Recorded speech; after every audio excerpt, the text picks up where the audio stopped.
The idea was to teach a course that was popular and that would help students want to stay on in economics. And then so when I first offered the course, it was hugely popular. The first week of class, it was a big room anyway, but there were students sitting on the floor coming down the stairs because they were all hoping that somebody else would drop, and if they kept attending, eventually they would get into the course because it was oversubscribed.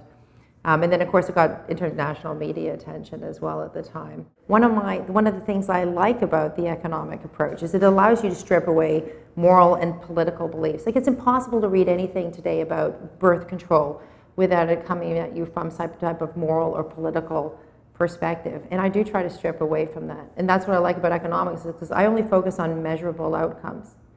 I don't moralize and I don't judge.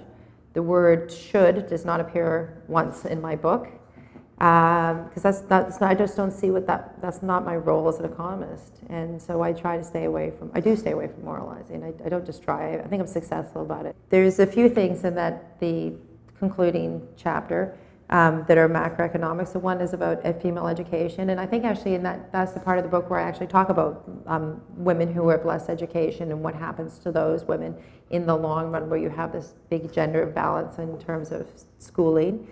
I talk about the future of polygamy, right? And where I think where polygamy is going, and male birth control, and other birth control technologies.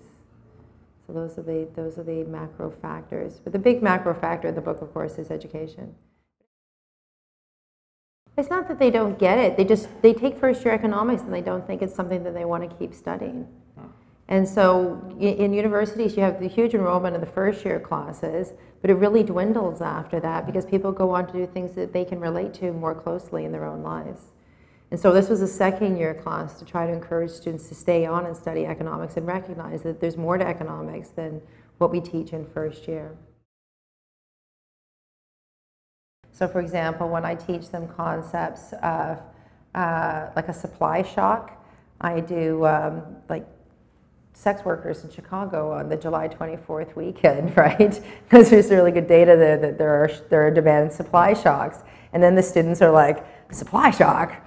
This is an example I'm not going to forget, right? So I do teach them that stuff all the time. You know, for example, substitutes and complements. So we always talk about coffee and tea as substitutes, and sugar and tea as complements. But I do like alcohol and promiscuity as complements. So yeah, I'd use it in all of my teaching.